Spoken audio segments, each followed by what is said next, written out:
E você tem que ver o doente de uma forma global, não a doença. Quantas vezes pessoas vêm aqui no meu consultório com dor no peito, achando que está tendo infarto, achando que está tendo isso, aquilo, arritmia, é muito comum.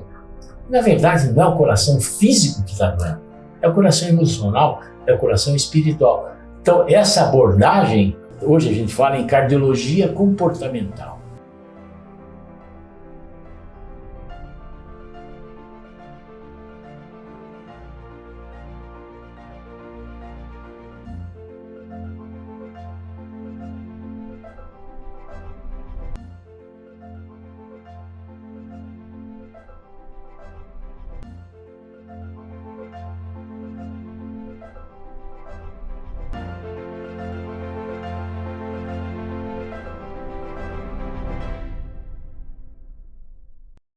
Eu sou o Dr. Roque Marcos Savioli, sou médico formado pela Faculdade de Medicina de Santos em 1974. O meu aprimoramento foi todo feito no Hospital das Clínicas da Faculdade de Medicina da USP, onde eu fiz o meu curso de especialização com o professor Luiz Decour. Depois eu fui contratado pelo INCOR como médico assistente. Fiz meu doutorado na Faculdade de Medicina da USP, doutorado em cardiologia. E atualmente eu continuo trabalhando no INCOR desde 1977, para você ter uma ideia, e hoje eu sou lotado na unidade de cardiogeriatria. A cardiogeriatria é uma, entre aspas, uma subespecialidade onde a gente atende o coração da terceira idade, vai acima de 65 anos, que é a maioria da população hoje, né? E que sofre do coração. Eu resolvi ser médico por uma simples divisão na escola, sabe? Cheguei no tempo que era científico, né? Tinha o científico que fazia matemática e tinha o científico que fazia biologia. Eu gostava de biologia, fui para aí. E aí, me envolvendo em biologia, e também tinha uma coisa, naquela época, sabe? A gente ou era médico, ou era engenheiro, ou era advogado. As três profissões, ou era padre, né? A quarta opção que tinha.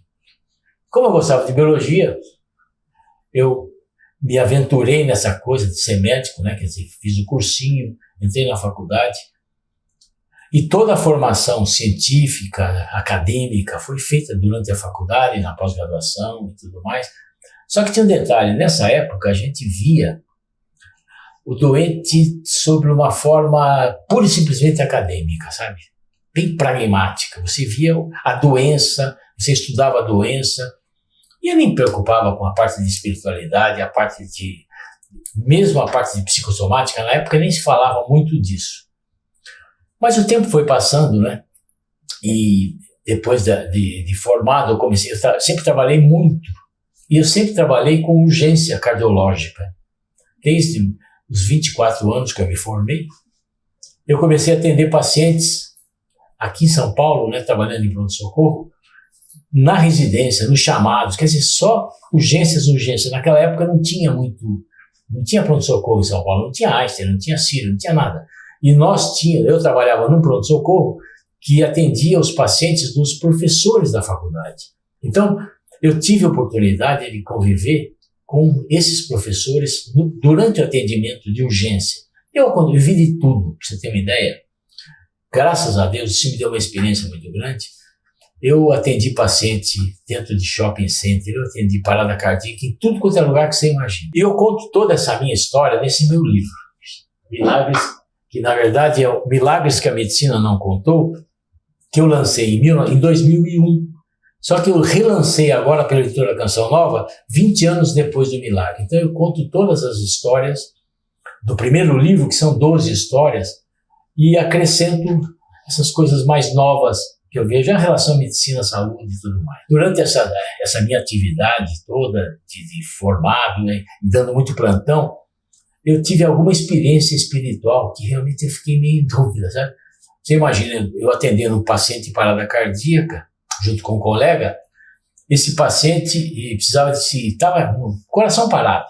Então o que a gente faz nessa hora? Né? Toda a equipe montada e treinada, você vai entubar o paciente, todo mundo hoje sabe o que é intubação, né? E, por outro lado, como o coração estava batendo muito devagarzinho, eu passei um marca-passo. É um fiozinho que você passa às cegas para chegar no coração, em determinado lugar, na válvula tricúspide, e ali você liga numa pilha fora, estimula o coração e volta a bater. Isso é muito difícil, sabe? É muito difícil, porque hoje não se faz assim às cegas como a gente fazia. Mas, por sorte, ali, por Deus, depois eu entendi, né? Funcionou. E, você sabe, imagina só a alegria de moleque de 25 anos, 24 anos, toda molecada, jovens, né? Atendendo, você fica feliz, né? Então você fala um monte de palavrão, fala um monte de bobagem e tudo mais. Você acredita que 2 horas depois o doente acordou, nós tiramos o tubo e ele chega para mim e fala assim: doutor, você fala palavrão demais, hein? Falei, como? Não, eu vi tudo que vocês fizeram para mim, eu estava olhando por cima, eu vi você fazer isso. Eu olhei para o meu colega, levei um susto, né? Porque falei para ele: olha, vamos ficar quieto, porque a gente dá muito plantão, vão dizer que a gente está meio fora do ar aí. E aí um dia, conversando com o paciente, ele falou: não, doutor, eu contei essas histórias para ele, e ele falou para mim: você é médium? Eu falei: como é que é médium? O que é? Não, você é médium, você precisa desenvolver, senão eles vão te cobrar, você vai sair mal. E eu, procurando alguma coisa que eu estava, né, para compensar, porque você fica naquele lado material muito forte, automaticamente você precisa de uma coisa que conforte, né? Então o que acontece? A gente começa a procurar esse lado de espiritualidade. E aí você começa de espiritismo e tudo mais. Você vai procurando várias coisas, cai num lugar, no outro lugar, faz de tudo, desde afro-brasileiro a que for. Mas sempre me faltou alguma coisa. Até que um dia, na hora que o padre levantou a hóstia e fez a consagração, eu simplesmente ouvi um chamado. Olha, venha. Eu ouvi tanto que eu cheguei para a Gisela e falei assim: olha, eu vou. A Gisela levou um susto, porque eu pensei que todo mundo tivesse ouvido aquilo. E realmente foi um chamado que Deus me fez. Eu sempre critiquei os nossos irmãos protestantes, né, com relação a Jesus me chama, aquelas coisas todas. E realmente tem. Eu ouvi um chamado, levantei, fui na época, depois nunca mais procurei mais nada, me encontrei realmente, e isso mudou minha vida profissional. Eu sou um super especialista. Eu estou dentro da academia, estou super atualizado, sabe? Eu estou vamos dizer, o máximo da medicina do Brasil, estou dentro disso aí, que é na faculdade, no curso do coração e tudo mais. Mas, além disso, você tem que ser médico de verdade. Não é só você ser um profissional fragmentado que vai estudar só uma parte. Não, se trata do ser humano. O ser humano é a obra-prima de Deus. E você tem que ver o doente de uma forma global, não a doença. Quantas vezes pessoas vêm aqui no meu consultório com dor no peito, achando que está tendo infarto, achando que está tendo isso, aquilo, arritmia, é muito comum. Na verdade, não é o coração físico que está doendo, é o coração emocional, é o coração espiritual. Então, essa abordagem que hoje a gente fala em cardiologia comportamental. Hoje em dia, o que está acontecendo? A fragmentação da medicina é tão grande que a medicina deixou de ser uma ciência humana, era uma ciência exata. Então são robôs cuidando de robôs. Você olha só o coração, o sujeito chega no consultório com dor no peito, você faz um monte de exames, aí você chega para o paciente e fala: se os exames estão todos normais, ele vai embora com dor no peito do mesmo jeito. Você perde a função de ser médico. Então é isso. Eu acho que o médico tem que ser global, você tem que ver o doente de uma forma global para você cumprir exatamente a missão que Deus nos deu. Que diz a palavra no Eclesiastes 38. Honra o médico porque ele é instrumento de Deus. E é uma missão que a gente tem que cumprir.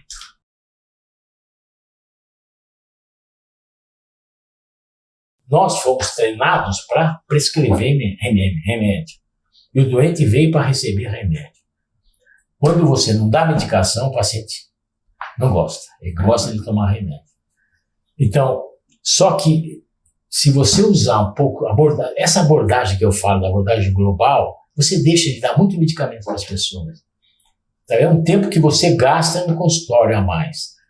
Mas é um benefício que você está dando para o paciente. Porque a polifarmácia é um problema terrível hoje. Você imagina que eu atendo pessoas de idade. E pela fragmentação da medicina, que o cara vai cara tem 5 médicos e, na verdade, não tem nenhum médico. Eu recebo pacientes que estão tomando medicações que são até iguais, às vezes. Nome comercial diferente, mas é o mesmo. Por quê? Vai no médico, o cara receita, não olha nada que está acontecendo, vai dando.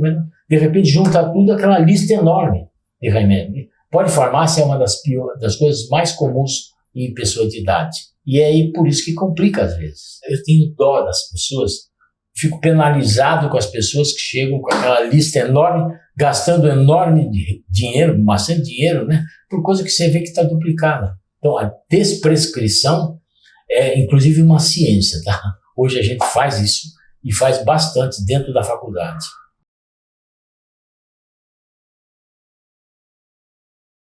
Comecei a procurar na literatura médica se existia alguma coisa.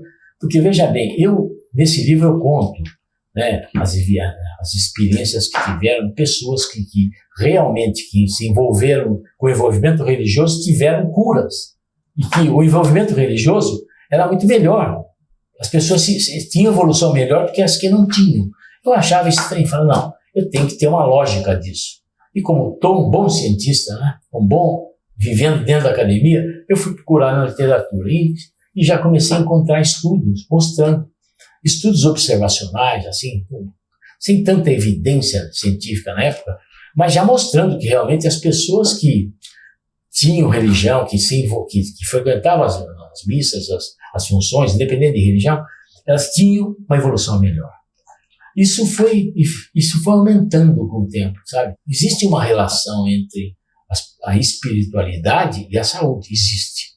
Claro, você não pode esperar que seja assim que sejam trabalhos de grandes evidências, de grande poder de estatística de evidências, mas são trabalhos que estão ali. Tem estudo de tudo quanto é jeito que você imaginar. Por exemplo, tem oração de intercessão, que a gente fala muito hoje em dia, né? O católico rezando pelo outro, qualquer um. Tem estudo mostrando que as pessoas, foi um estudo feito na Harvard, dentro de uma UTI, então eles escolhiam as pessoas que receberiam oração, outros que não. As que receberam oração tiveram evolução melhor, alta mais precoce e tudo mais. Nós temos um grupo dentro da unidade de cardiogeriatria, aqui do HC, do INCOR, tem um grupo de estudos sobre espiritualidade e saúde, que eu sou responsável. E nós fizemos um estudo mostrando correlacionando espiritualidade com depressão e com fator de risco cardiovascular em idosos. Mostrando que as pessoas que têm espiritualidade têm melhor depressão, sabe? Conseguem assumir melhor, conseguem resolver melhor, sabe? Conseguem controlar melhor seus fatores de risco e tudo mais. Então são coisas que vêm acontecendo, né? E aos poucos, todo o afastamento que existia da religião e da ciência vai diminuindo, né? Promovendo a espiritualidade do paciente, você diminui a quantidade de remédio, você diminui a quantidade de internação, você diminui uma série de coisas. Prova que nos Estados Unidos, por exemplo, se divulga muito essa parte da espiritualidade. Você vai, por exemplo, na Harvard, que é uma escola fantástica, né? Tem lá um grupo, tem um curso de espiritualidade e saúde. Você vai na John Hopkins, todos têm um curso disso. Aqui no Brasil, depois de muito se falar, graças a Deus, eu fui o pioneiro a falar em medicina, tive a coragem, né, de enfrentar tudo isso, e Deus me deu essa coragem. Aqui no Brasil, tem poucas faculdades que têm essa dinâmica. Lá nos Estados Unidos faz parte do currículo, porque eles estão vendo o seguinte, que a espiritualidade faz com que diminua o custo, sabe, o custo da saúde.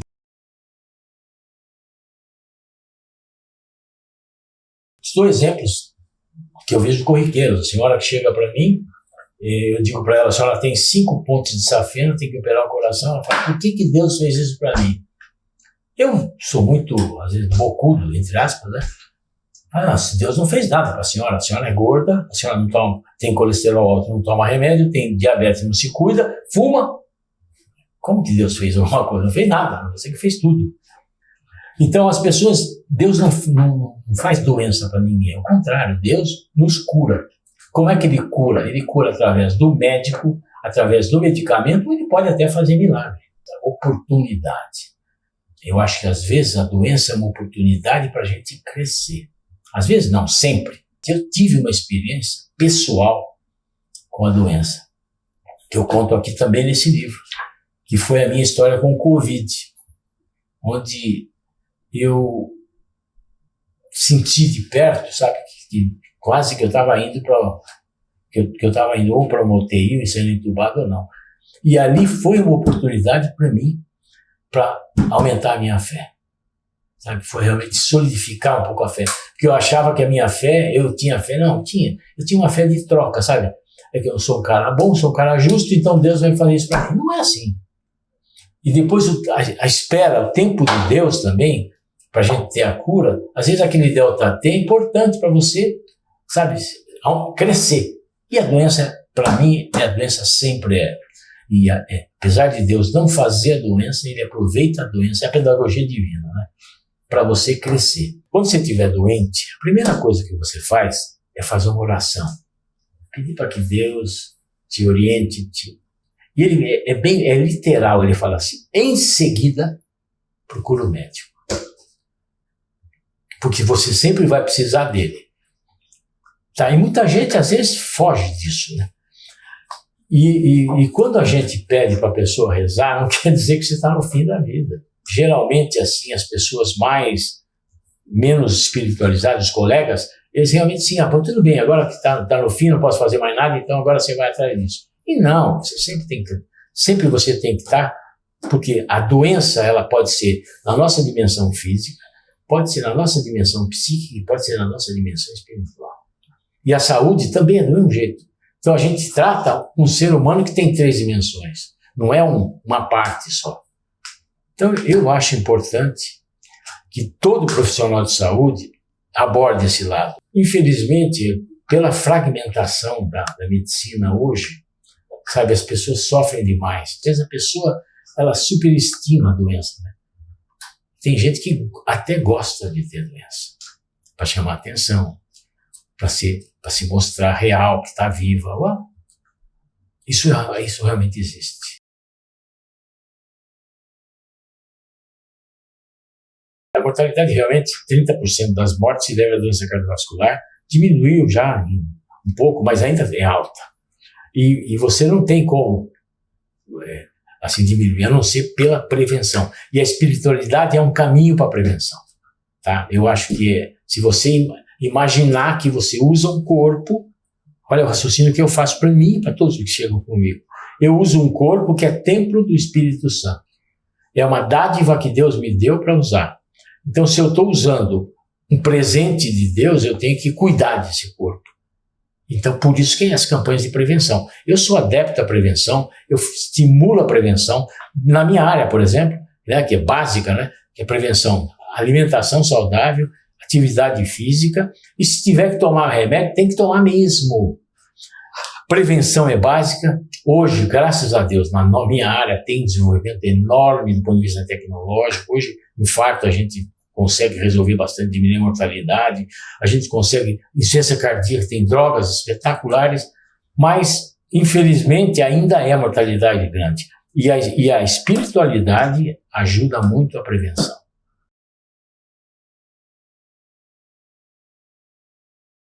Depois que eu termino a consulta, tá, você acredita em Deus, não sei o que lá. Se o cara fala, não acredito em Deus, você não parou a conversa. Porque a liberdade é da pessoa. Você não tem direito nenhum de interferir na liberdade da pessoa. Deus nos deu livre-arbítrio até de não acreditar nele. Quer dizer, como é que eu vou chegar para a pessoa? Não. Agora, um mau exemplo da espiritualidade realmente pode interferir. E a religião, às vezes, faz mal. Sabe quando faz mal? Primeiro, práticas religiosas que a gente vê por aí. Religião, a gente não é só católico, nem só protestante, não. Tem várias práticas religiosas. Não querer usar vacina. Agora, nós estamos numa época da vacinação da Covid. Olha, muita gente não quer usar vacina.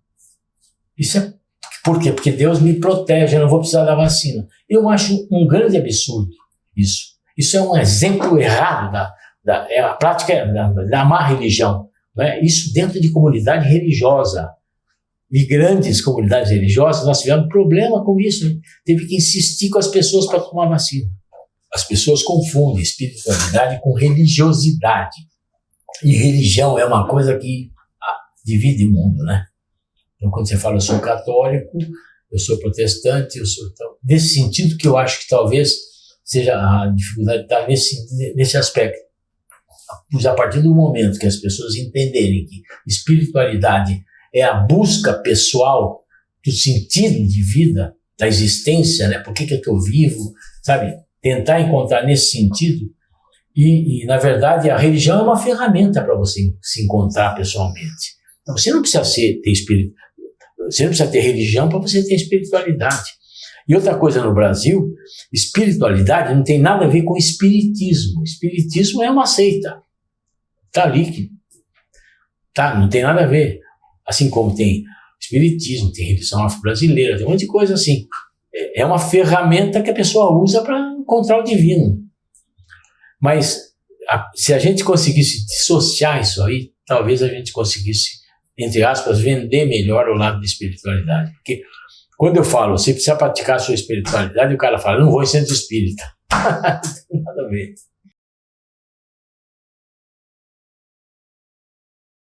O caso marcante da minha vida foi o caso do Padre Léo, né, que eu acompanhei desde o momento que ele teve a primeira doença, né, a primeira manifestação da doença. O Padre Léo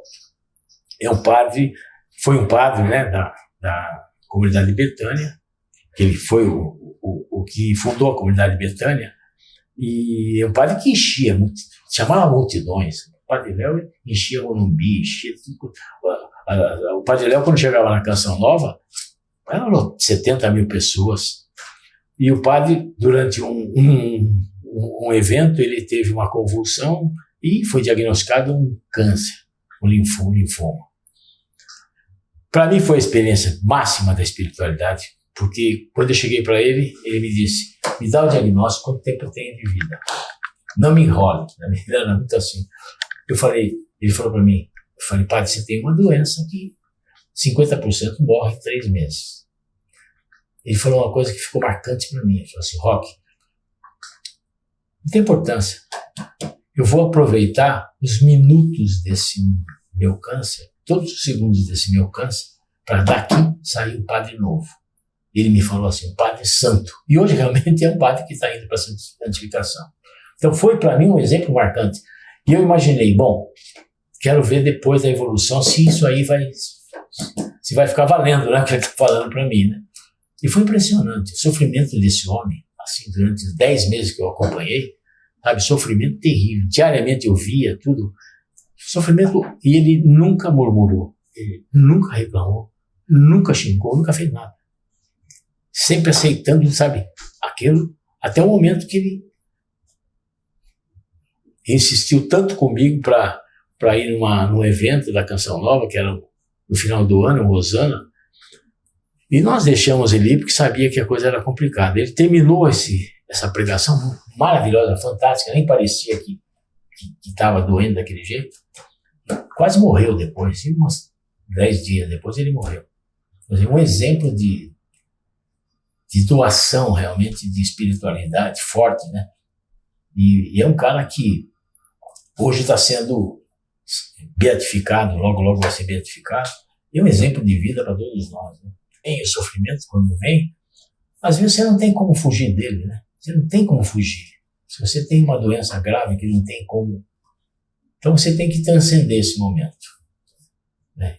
Tentar buscar as coisas do alto, como dizia o Padre Léo, porque tem situação que infelizmente a gente tem que passar. E a morte é uma coisa inexorável, não tem como, né? Não tem como fugir. A cura sempre é divina, tá? Mesmo que seja com remédio, com cirurgia, que sempre é divina. Porque é Deus que usa a gente. E realmente usa, de verdade. Você pode conversar com vários profissionais, muita gente não tem coragem, às vezes, de falar. O que você falou um pouco momento atrás, não tem humildade em assumir, porque o médico se acha sempre, sabe, poder divino, né? Que a gente tem o poder de decisão da vida da pessoa. Está na nossa mão isso. Você imagina, se o cara tem parada cardíaca, está na minha mão aquilo. Então eu tenho esse poder de decisão. Então, às vezes o médico se sente Deus. E não é assim. Então essa humildade é extremamente importante. para a gente poder curar, porque a cura realmente é sempre divina e existe a cura. Tá? E a cura não é só física, tá? A cura é física, psíquica e espiritual, é diferente. Você tratar de uma pessoa que tem Deus é diferente de uma pessoa que não tem. É outra coisa, a gente cresce muito com isso aí. O nome é Dr. Roque Savioli. Eu acredito numa vida com mais saúde, menos doença e menos remédios.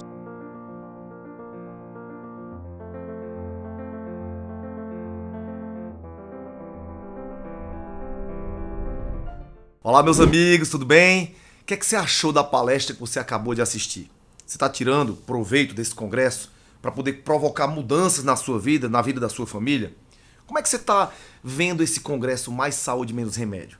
Né? Você está percebendo que ninguém precisa depender de ficar tomando só uma opção de tratamento? Claro, porque existem outras ações que você pode fazer para poder resolver cada dor, cada sintoma, cada doença. E dessa forma, começar a viver uma vida sem medo de estar abrindo o exame quando você vai receber teus exames ou sem medo de encarar o teu médico na próxima consulta.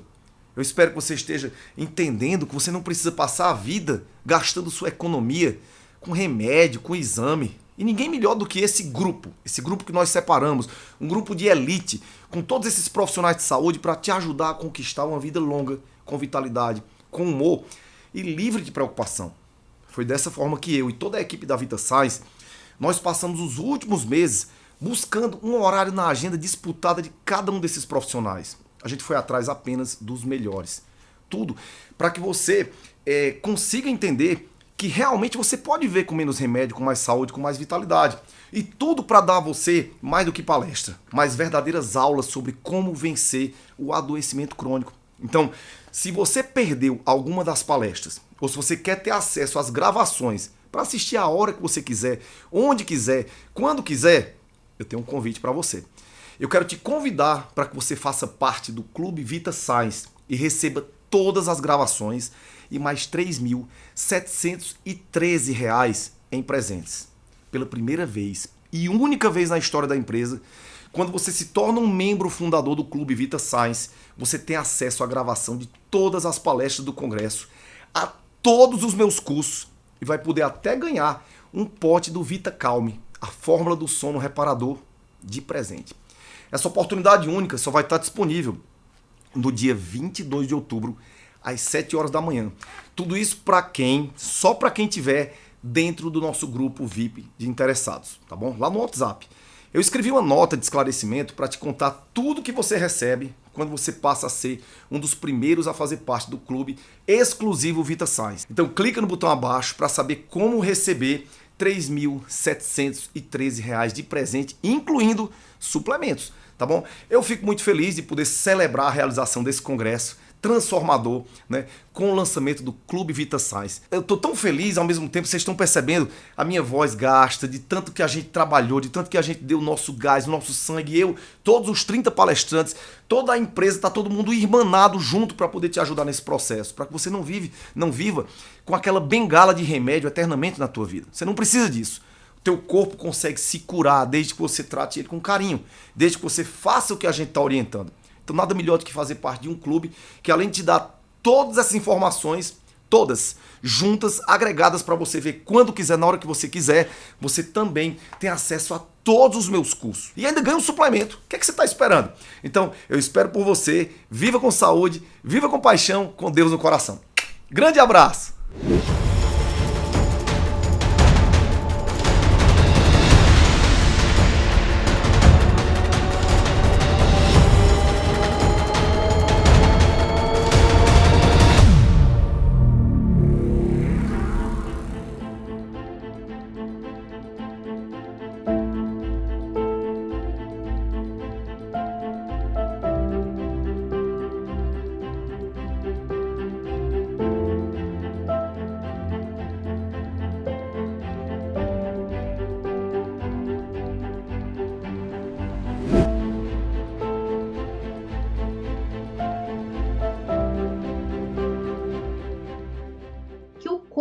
estava ligado também a emoções que não estavam sendo ditas, né? É fácil a gente dizer, olha, eu tenho uma dor no pescoço, meu pescoço dói muito, mas dizer, olha, todo dia quando meu marido chega bêbado em casa, eu começo a ficar tensa e aí eu congelo o meu pescoço e a gente não traz isso para o nosso olhar, né?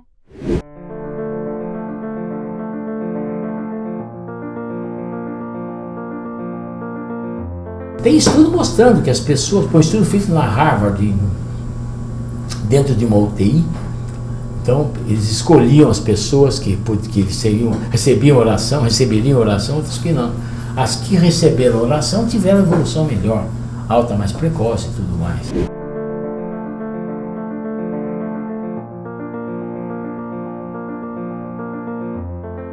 Que é um tipo de treino específico, cientificamente validado, para mudar as sensações, os pensamentos e os comportamentos da ansiedade. Esse treino da TCC se mostra cerca de 1,5 vezes mais eficaz para aliviar a curto prazo, e esse treino, ele se mostra 3, 4 vezes mais eficaz do que o remédio para fazer com que a pessoa não tenha recaídas.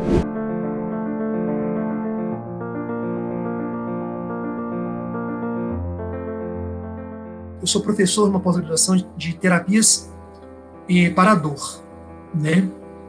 E eu fiz um estudo que já existe das PICs, Práticas Integrativas na Comunidade. São essas práticas complementares aí, musicoterapia, apterapia, reiki, tai chi chuan, floral, fitoterapia, ozonoterapia, ayurveda. Nós temos mais de 29 técnicas aí disponíveis no SUS. Foi o quanto a pessoa que recebeu aquela técnica percebeu o quanto ela trouxe de bem-estar para ele. E, gente, a gente viu lá coisas, esse trabalho foi feito no Nordeste, né, onde que as PICs começaram a fazer mais sentido pela dificuldade, pela escassez do povo, né, pela dificuldade que eles têm na questão da saúde. Então, assim, gente, a percepção de melhoria de dor das pessoas que passaram por essas práticas integrativas, elas tiveram mais de 50% de melhora na percepção delas. Agora, se o médico acha que isso é significante para ele ou não, deixou de ser importante para ele, mas para a pessoa melhorou 50%.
estava ligado também a emoções que não estavam sendo ditas, né? É fácil a gente dizer, olha, eu tenho uma dor no pescoço, meu pescoço dói muito, mas dizer, olha, todo dia quando o meu marido chega bêbado em casa, eu começo a ficar tensa e aí eu congelo o meu pescoço e a gente não traz isso para o nosso olhar, né?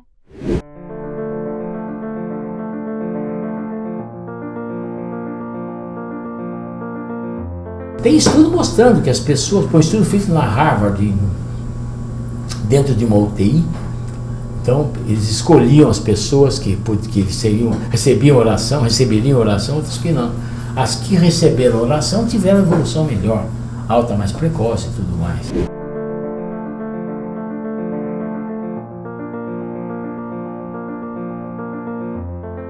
Que é um tipo de treino específico, cientificamente validado, para mudar as sensações, os pensamentos e os comportamentos da ansiedade. Esse treino da TCC se mostra cerca de 1,5 vezes mais eficaz para aliviar a curto prazo, e esse treino, ele se mostra 3, 4 vezes mais eficaz do que o remédio para fazer com que a pessoa não tenha recaídas.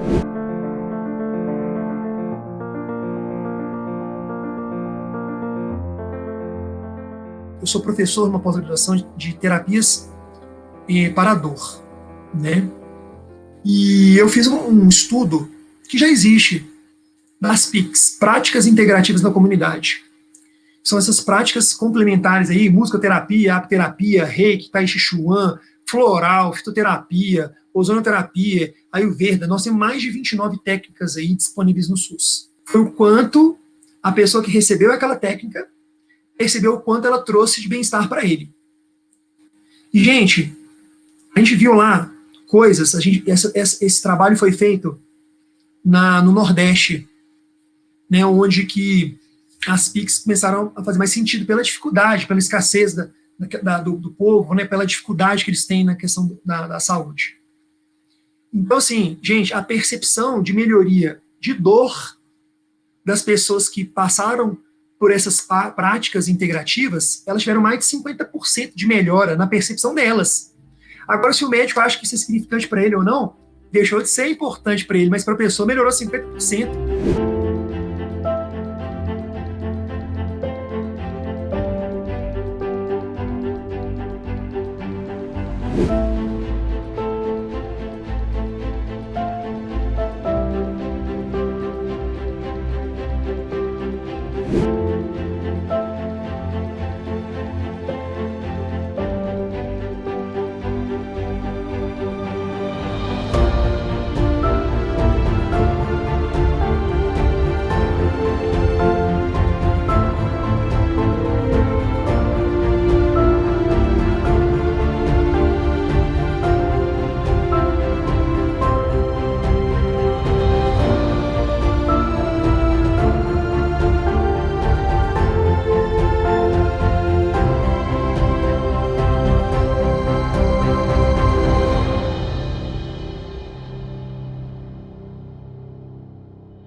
corpo estava ligado também a emoções que não estavam sendo ditas, né? É fácil a gente dizer, olha, eu tenho uma dor no pescoço, meu pescoço dói muito. Mas dizer, olha, todo dia quando o meu marido chega bêbado em casa, eu começo a ficar tensa e aí eu congelo o meu pescoço e a gente não traz isso para o nosso olhar, né?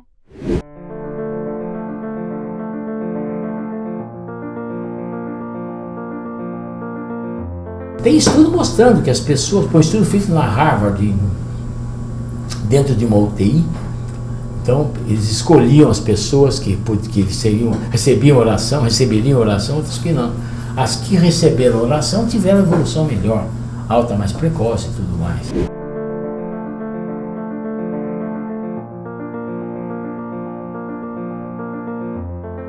Que é um tipo de treino específico, cientificamente validado, para mudar as sensações, os pensamentos e os comportamentos da ansiedade. Esse treino da TCC se mostra cerca de 1,5 vezes mais eficaz para aliviar a curto prazo, e esse treino, ele se mostra 3, 4 vezes mais eficaz do que o remédio para fazer com que a pessoa não tenha recaídas.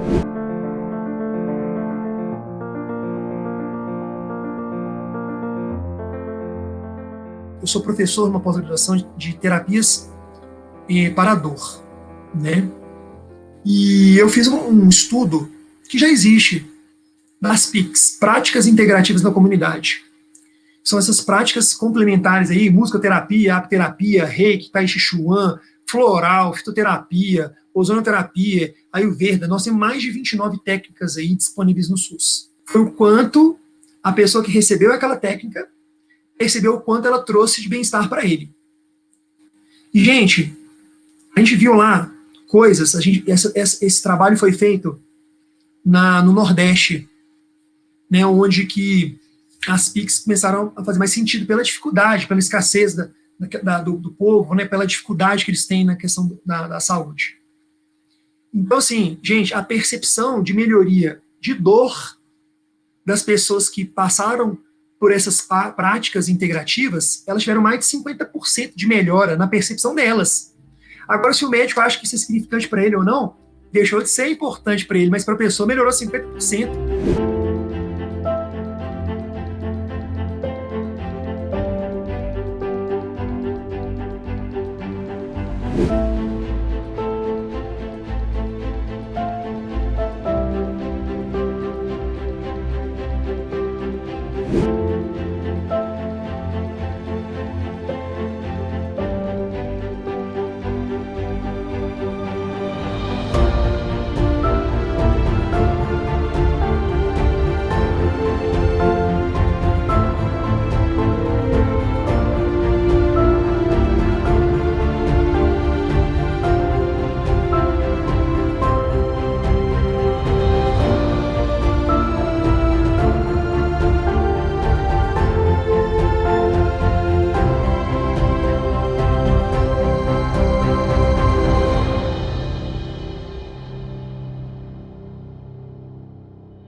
corpo estava ligado também a emoções que não estavam sendo ditas, né? É fácil a gente dizer, olha, eu tenho uma dor no pescoço, meu pescoço dói muito, mas dizer, olha, todo dia quando o meu marido chega bêbado em casa, eu começo a ficar tensa e aí eu congelo o meu pescoço e a gente não traz isso para o nosso olhar, né?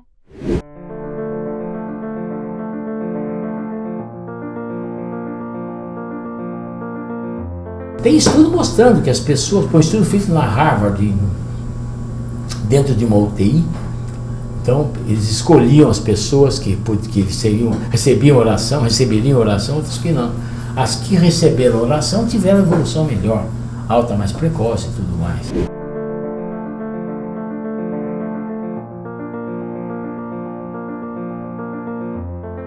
Que é um tipo de treino específico, cientificamente validado, para mudar as sensações, os pensamentos e os comportamentos da ansiedade. Esse treino da TCC se mostra cerca de 1,5 vezes mais eficaz para aliviar a curto prazo, e esse treino, ele se mostra 3, 4 vezes mais eficaz do que o remédio para fazer com que a pessoa não tenha recaídas.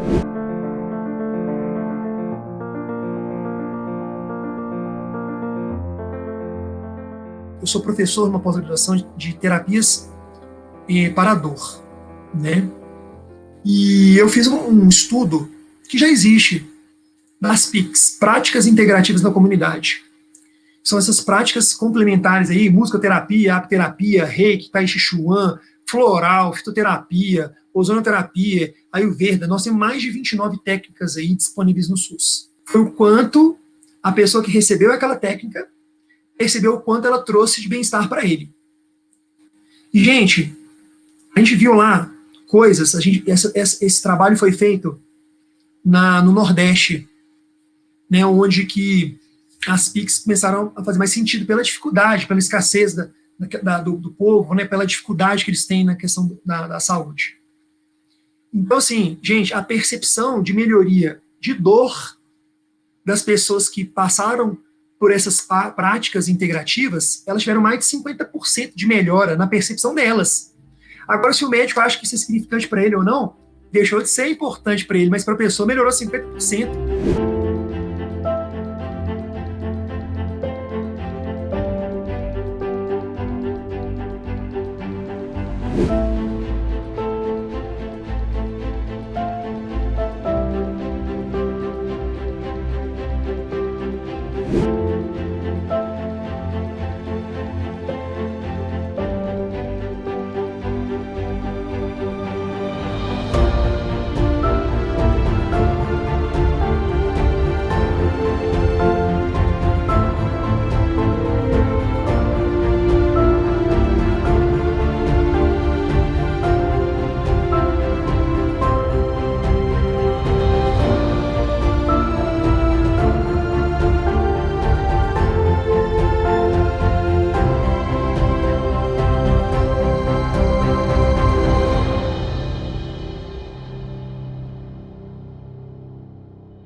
corpo estava ligado também a emoções que não estavam sendo ditas, né? É fácil a gente dizer, olha, eu tenho uma dor no pescoço, meu pescoço dói muito, mas dizer, olha, todo dia quando meu marido chega bêbado em casa, eu começo a ficar tensa e aí eu congelo o meu pescoço e a gente não traz isso para o nosso olhar, né?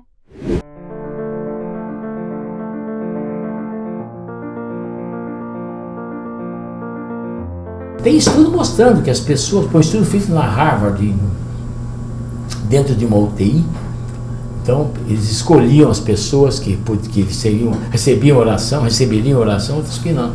As que receberam oração tiveram evolução melhor, alta mais precoce e tudo mais.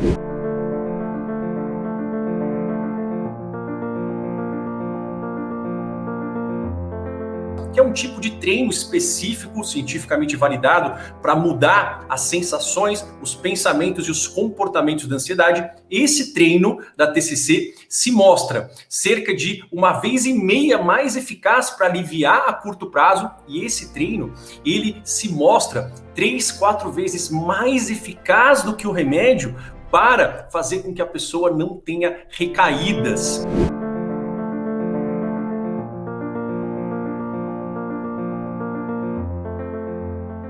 Eu sou professor numa pós-graduação de terapias para a dor, né? E eu fiz um estudo que já existe das PICs, Práticas Integrativas na Comunidade.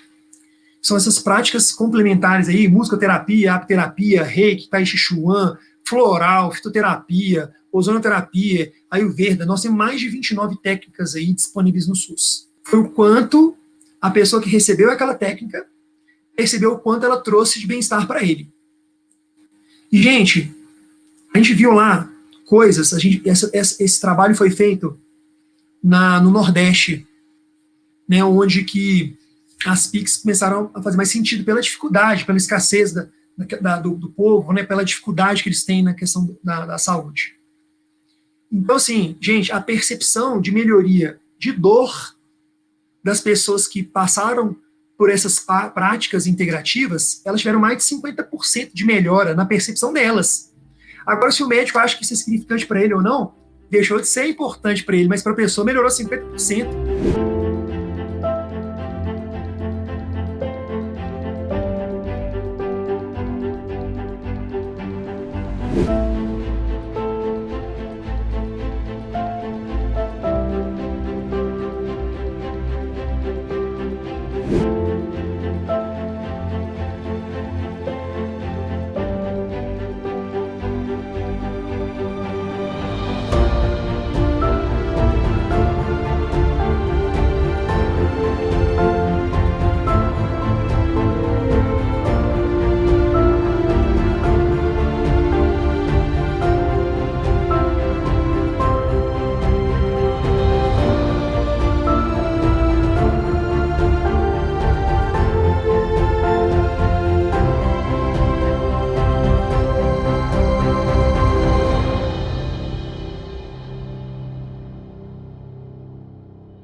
corpo estava ligado também a emoções que não estavam sendo ditas, né? É fácil a gente dizer, olha, eu tenho uma dor no pescoço, meu pescoço dói muito, mas dizer, olha, todo dia quando meu marido chega bêbado em casa, eu começo a ficar tensa e aí eu congelo o meu pescoço e a gente não traz isso para o nosso olhar, né?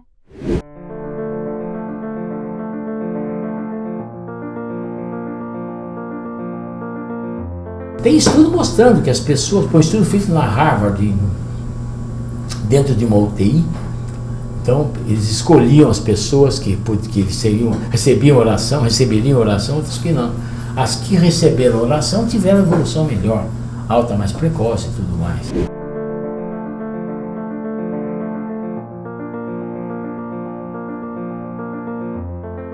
que é um tipo de treino específico, cientificamente validado, para mudar as sensações, os pensamentos e os comportamentos da ansiedade. Esse treino da TCC se mostra cerca de 1,5 vezes mais eficaz para aliviar a curto prazo, e esse treino, ele se mostra 3, 4 vezes mais eficaz do que o remédio para fazer com que a pessoa não tenha recaídas.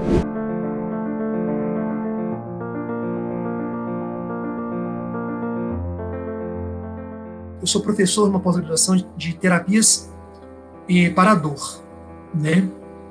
E eu fiz um estudo que já existe das PICs, Práticas Integrativas na Comunidade. São essas práticas complementares aí, musicoterapia, apterapia, reiki, tai chi chuan, floral, fitoterapia, ozonoterapia, ayurveda. Nós temos mais de 29 técnicas aí disponíveis no SUS. Foi o quanto a pessoa que recebeu aquela técnica percebeu o quanto ela trouxe de bem-estar para ele. E, gente, a gente viu lá coisas, esse trabalho foi feito no Nordeste, né, onde que as PICs começaram a fazer mais sentido pela dificuldade, pela escassez do povo, né, pela dificuldade que eles têm na questão da saúde. Então, assim, gente, a percepção de melhoria de dor das pessoas que passaram por essas práticas integrativas, elas tiveram mais de 50% de melhora na percepção delas.